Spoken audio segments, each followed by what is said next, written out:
In this video, I'll try to explain basic task movement. I'm not an expert tasker, but a lot of beginners don't get this right, so I'll at least try to point people in the right direction. This is also unscripted, so I might end up doing more of a botched ramble than an explanation, but we'll see how it goes. So this video is pretty much just going to be about how to move fast in a straight line, as well as a couple of other things to keep in mind about looking at different angles and stuff like that. So I have a save here, which if I just load up, it's in Giant Playground. This is the save, and I have a very simple script here. If you watch the setup video, most of this should make sense to you. So right now, this task is basically just going to do nothing. It's just going to load up that save, and it's going to turn off my mouse, or it's going to disable my mouse. It's going to do nothing for 40 ticks, and then it's going to re-enable my mouse at the end. So if I run the script, that's exactly what it looks like. Great. Okay. So if you know anything about basic framework syntax, then you know that these four letters here, FLR, BUD, those stand for forward, left, right, and back. So you might think that if you want to say, move forward, that would be a good place to start. But actually, you should try to avoid using FLR-B as much as possible for Portal 1. As a beginner, you should probably never be using it. I only know of maybe one case where it could come in handy, and it's definitely not something that you would see very often. Instead, if you wanted to effectively hold forward in a specific direction, one way that you could accomplish that, or pretty much the way that you could accomplish that, is by doing S30. And then, so I'll explain what this is. So S means enable strafing. Now, technically, this isn't strafing. This is effectively just holding W in a specific direction, but that's what it's called for this framework syntax. The first number here is the strafe type, and the second number here is the jump type. So actually, if you go in-game and you type in task strafe type, then it actually tells you what all of the different numbers mean. So I put in 3, which is W strafing. So that basically just means that it's effectively just going to be holding W in that direction. This is the jump type. If I type in task strafe jump type, then you can see it also tells you what all the different numbers mean. And 0 means it does nothing, which is great, because in this case, I just want to hold W. I'm not going to be jumping. I don't want any sort of jump behavior. And then if I actually run this script now, first I'll make this go for 200 ticks. If I run the script now, you can see that it goes this way. And the reason for that is because I didn't specify a yaw. So it goes towards the default, which is a yaw of 0. So I'm just going to set this to 90, because this is a yaw of 90. You can see that with Shopos. And if I run this now, it's basically just holding W in that direction. So that's cool. Okay. That is one way to get from point A to point B. And that is, obviously, if you're not on a time constraint or anything like that, this is a very simple way of moving from point A to point B. But yeah, so try to avoid using FLRB. You should probably never be using those, because you can always do this, which literally just allows you to go towards any specific yaw. But that's not the fastest way to get from point A to point B. Even if you are just on the ground, without jumping, there is a faster way. And that's by changing this 3 here to a 0. So if we look up the task strafe type again, 0 means maximum acceleration strafing. Highlighting is broken. This is great. And maximum acceleration means that it's going to be accelerating maximally. I think it's kind of self-explanatory. So if I run the script now, you can see that it's still going in the same direction, but it's actually going quite a bit faster. I don't remember what the velocity was before. Right now it's 231. If I change it back to a 3, I'm pretty sure it'll be no, it's 150. So it's quite a bit faster. So what this is actually doing is 0 is actually doing perfect task strafes. Now you don't see that because I have task strafe factorial on. If I if I turn this off, you can see that this is quote unquote what the task is actually doing. And in my opinion, that's very ugly to look at.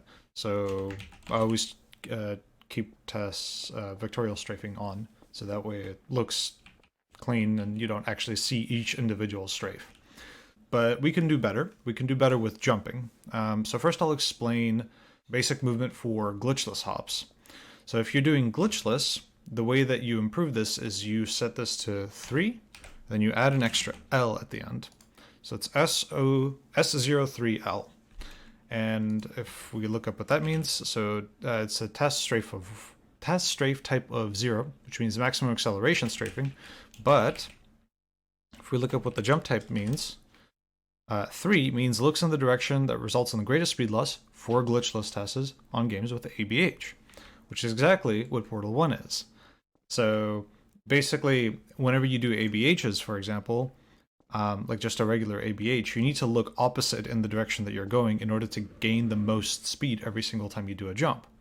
But if you're facing the direction that you're going, then that is what perfect glitchless hops are. And so that is what the task is going to be doing in this case. Now, this L stands for legaxed. It doesn't matter what that stands for. Nobody remembers anyway. Legaxed. So if that is enabled, it says jumps automatically when it's faster to move in the air than on the ground. Intended use is for task strafe glitchless only. So the basic idea is that the task is always going to be strafing on the ground until friction becomes too great, at which point it becomes more beneficial for it to strafe in the air, so it's going to jump, and then it's going to strafe in the air until it lands, and the cycle repeats.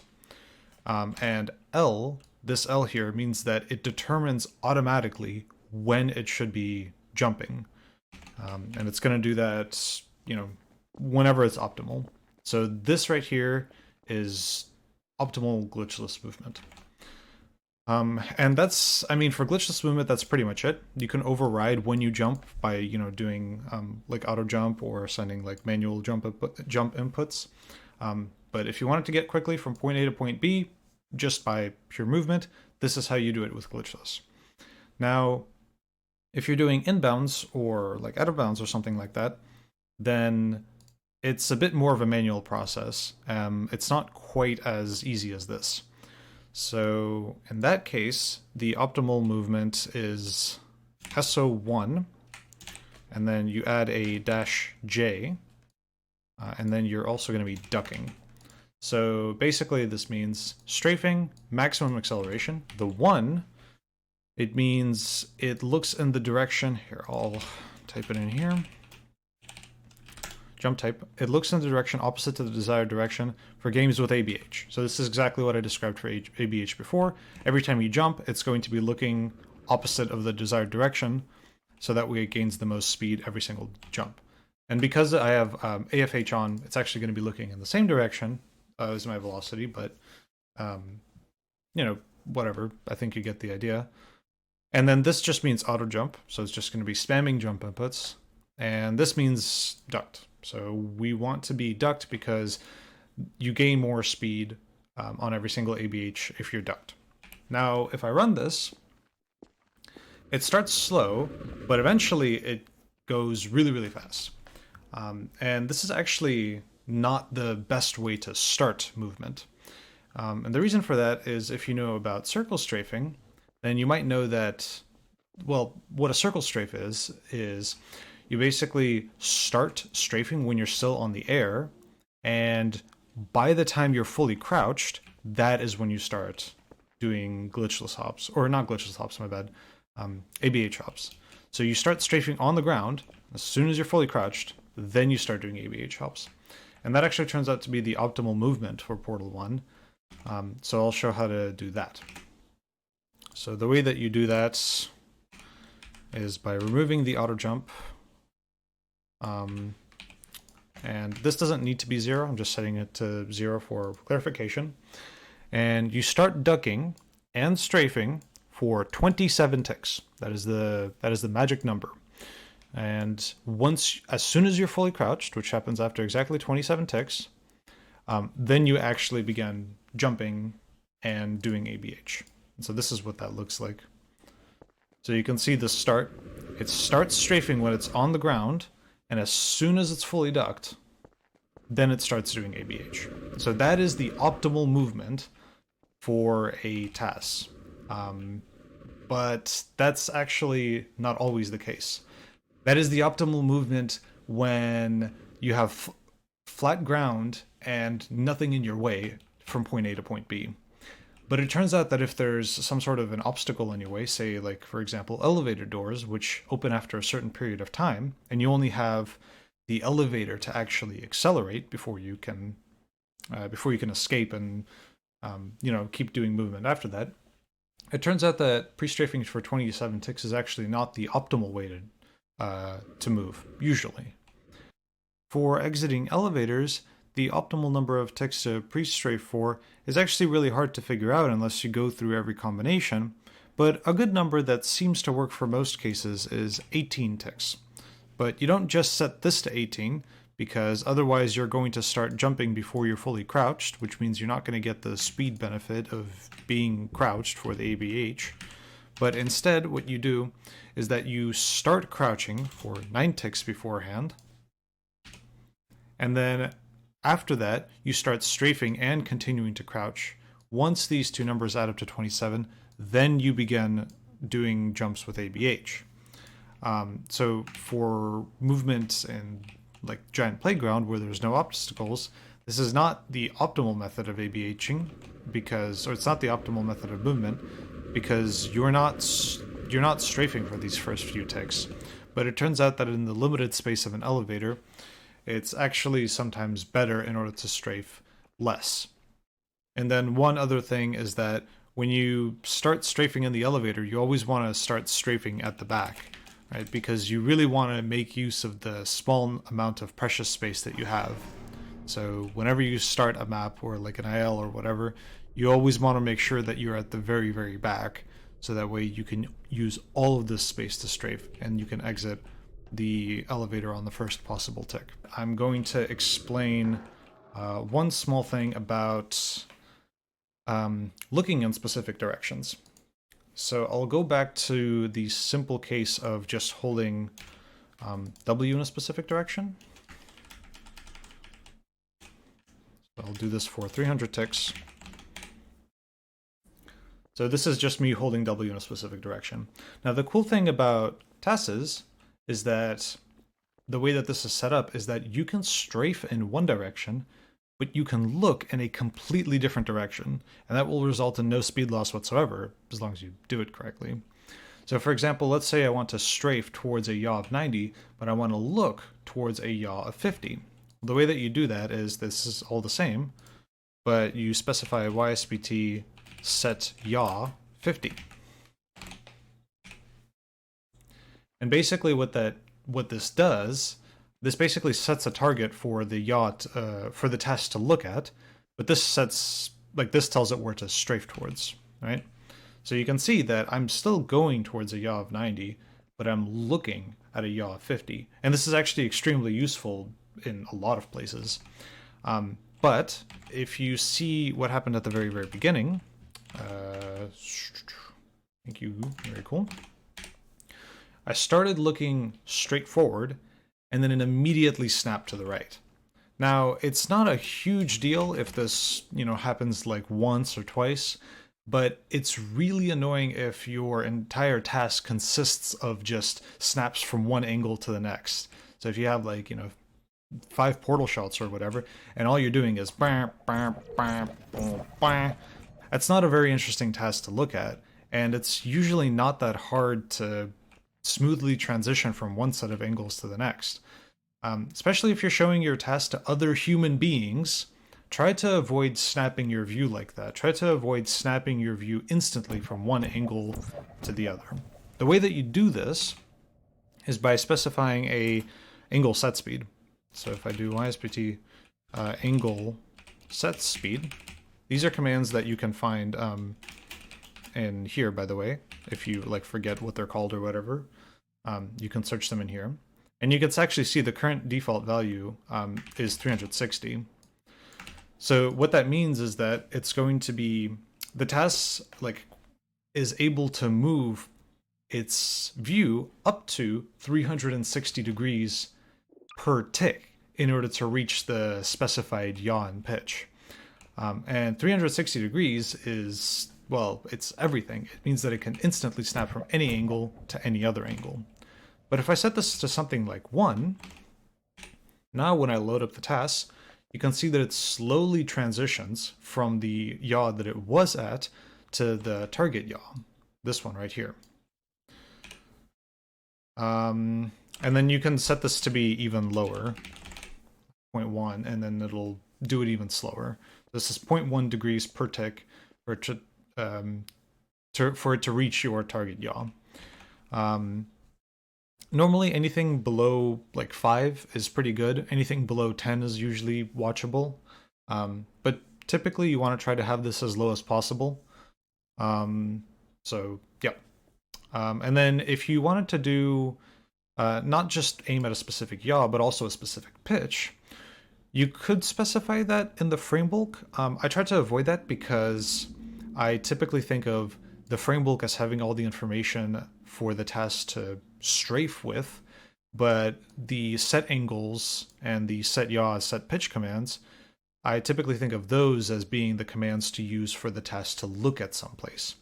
So there is another command, YSPT set pitch, which you could use separately, but it's much nicer to use set angles and then to specify 2 angles to look towards if you want to have a yaw and a pitch. Now, a thing that gets a lot of people confused when they first start, and it takes some getting used to, is the order of these 2 parameters here.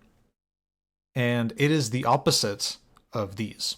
So in the frame bulk here, first it's the yaw, and then it's the pitch. But in set angles, it's the pitch, and then the yaw. And this actually has the same order here as the angles and show pose. So if I look towards, for example, here, then my first angle is going to be a 20, and the second one is going to be a 40, and the second angle is the yaw. So I actually swapped these around. And yeah, so this is the same order as show pose. This is the opposite order as show pose. A lot of people will get that confused when they first start. But yeah, if I run this now, you can see that it slowly transitions from the original angle to the specified yaw and pitch that I told it to aim at. Okay, cool. There's a couple of caveats to keep in mind when using this that I'll probably mention a bit later, but in general, especially if you're not like strafing in a particular direction or if you're not jumping, then you should be using these all the time. Now I'd like to demonstrate air control in Portal. So the thing about Portal 1 is that, and I'll be demonstrating this with a 0G save, it's basically the same as just free falling. The thing about air control is that once your XY speed goes above 300 units, you lose the ability to slow down and go left and right. So as soon as I hit 300, I'm holding S right now, and I'm not slowing down. So the thing that you need to be careful of is that whenever you're in the air and you are, say, going in a specific direction really, really fast, it's not always possible to turn around until you've actually already landed or until your speed is below 300. So one way to avoid this, because here, I'll demonstrate. So I have a save which starts right here, and I want to try to go around this corner and into this hallway here. So let's see, this is a yaw of 90. So if I do optimal strafing in the air, so it's S00, 0, the first 0 is maximum acceleration, the second 0 is the jump type. I'm not jumping in 0G, so that should make sense. So let's say I do this for 100 ticks, and then I want to see where I am after that, so task pause 1. That's a little bit too fast. Also should remove this. Let's see. After like say 70 ticks, if I try to accelerate towards a yaw of 0, did I say 70 ticks? I meant 60. So you can see after a certain point the task does turn to face to the right, but I basically get absolutely no control in this direction. it barely accelerates me at all. In fact, if you look at the XYZ velocity, it only accelerated me 60 units in this direction. And that's as much as it's ever going to be able to accelerate me, actually, as far as I can tell. So you really lose a lot of control in the air if you're going above 300 units.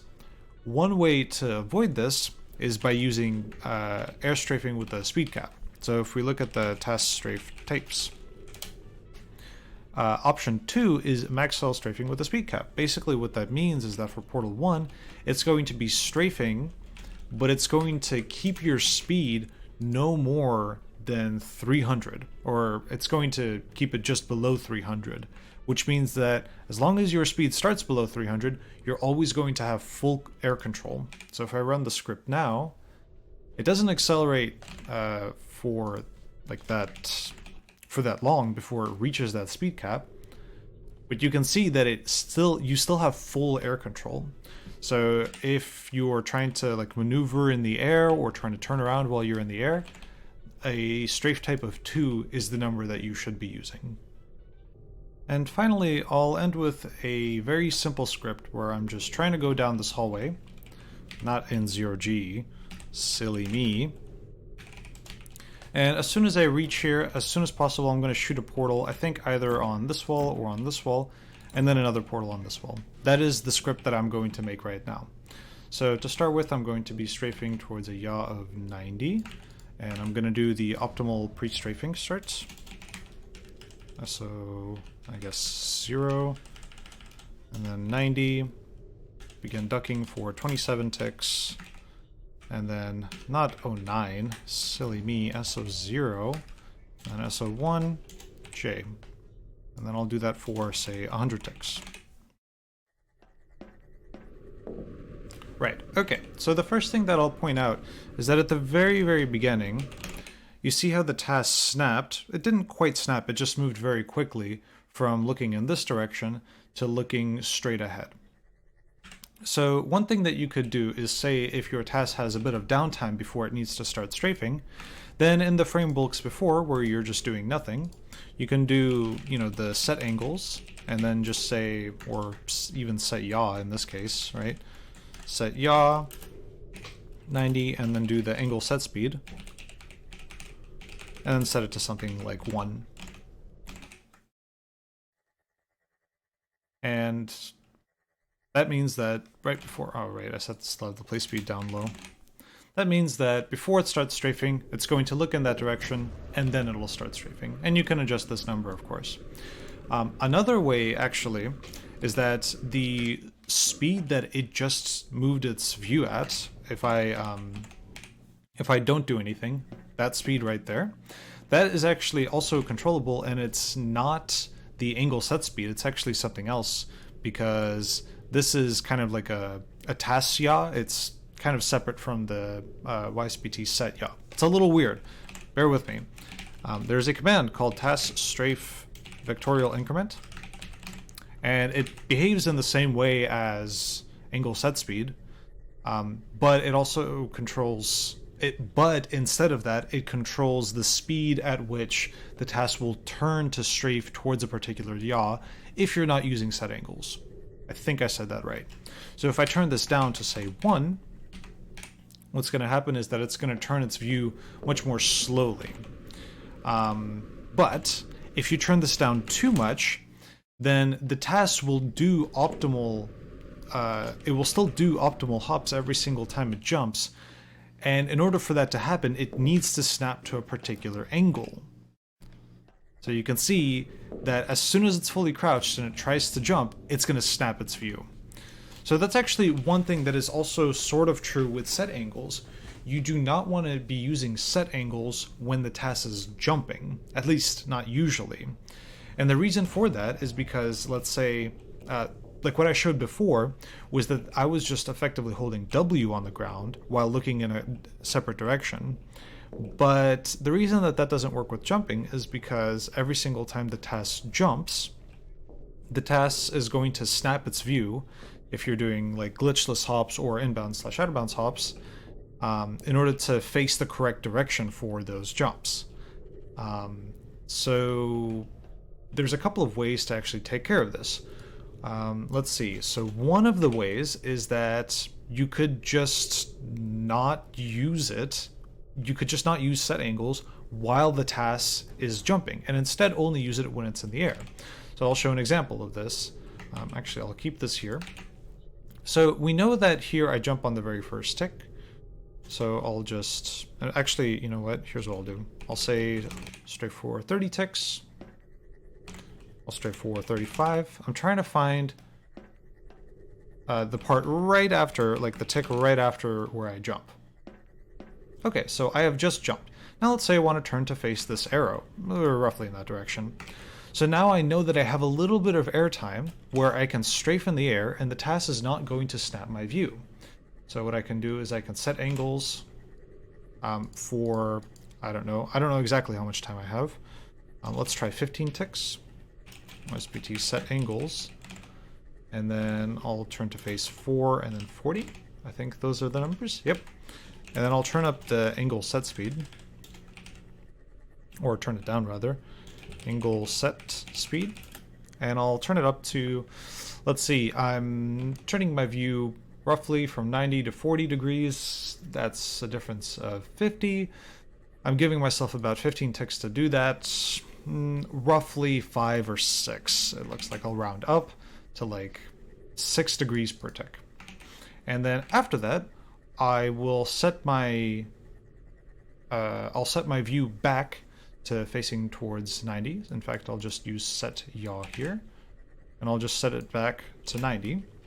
And I'll keep the angle set speed the same. And I know that during all this time I'm in the air, so actually I'll just set these both to not have any sort of jumping in them.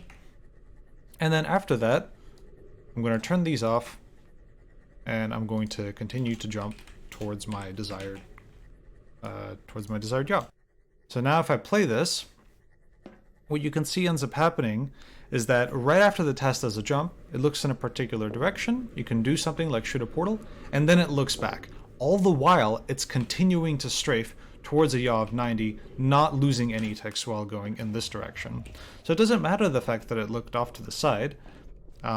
It just, like, the fact that it looked off to the side doesn't slow it down in any way, because I'm still specifying that it should strafe towards a yaw of 90 while it's doing all of this.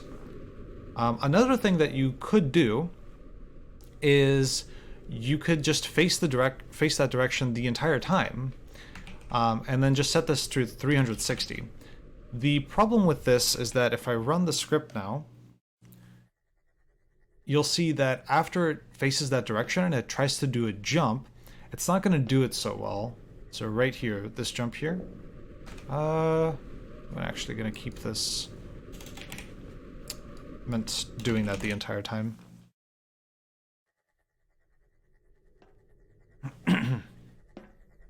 So after it turns to face that direction right now, and it tries to do a jump while it's doing that, it kind of messes up.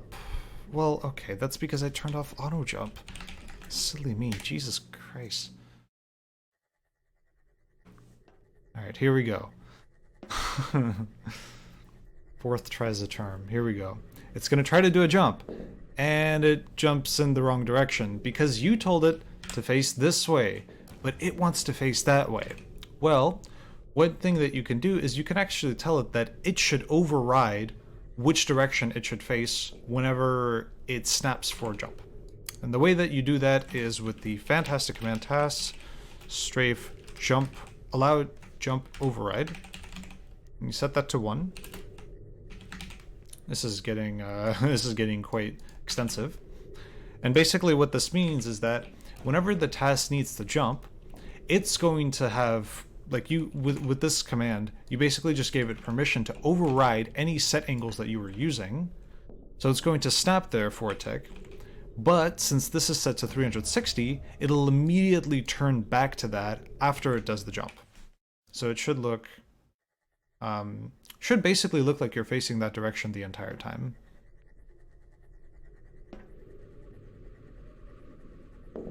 Like that. So you can see that it actually did turn to face this way for just a single tick, but that's actually not terribly noticeable when you're doing it at a normal play speed. There's a slight flicker there, but that's really not that big of a deal. Okay, so let's say we're trying to reach the end of the hallway here. So, okay, right after this hop, I'm going to start turning towards the way that I want to shoot. Don't know exactly what angles those will be. Let's try angles of 17, negative 130. So I know that I'm not going to be jumping anymore, but I can continue to strafe in this direction so that I reach this wall faster, and that way I can shoot this portal sooner.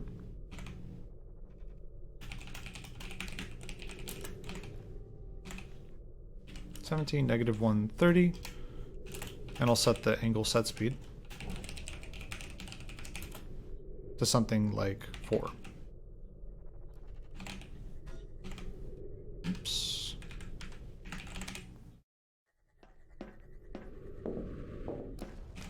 Okay, that was too long.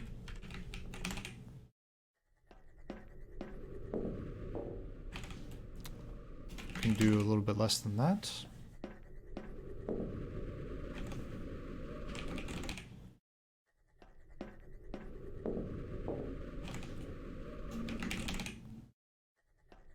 Can also turn up the set speed, but at least now I know which angle I want to aim for. So it looks like I want to aim for roughly 20, -138. Let's just turn this up to a much bigger number, and I can just lower it later. Let's see, 20.8, -137.5. Looks like that's the magic number here. And it looks like I can shoot a portal right then and there. And the important thing is here, well, it doesn't matter if you're not strafing, but if you are continuing to strafe, then when you shoot a portal, you also want to keep the set angles here. Otherwise, it might start turning towards the strafe angles. And you don't necessarily want that if you're just trying to shoot like a portal at a really precise spot. So I'm just going to turn all these off.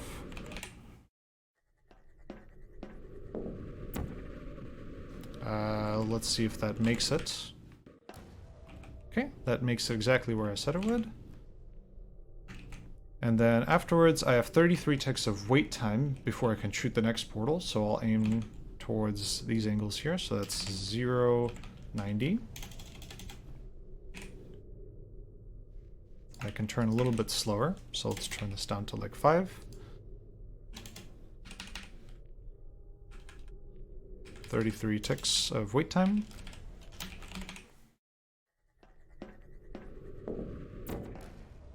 That's facing the wrong direction. Why is it facing the wrong direction? Because I said -90. That's not right.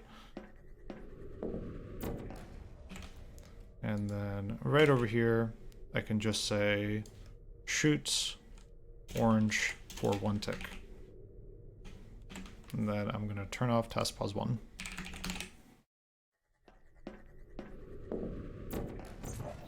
So that's a very simple example of how you would use set angles in combination with strafing. So once again, the idea is that you either want to always face that direction and turn on the jump override, or you want to only turn towards specific set angles when you're in the air and not when you're actually jumping.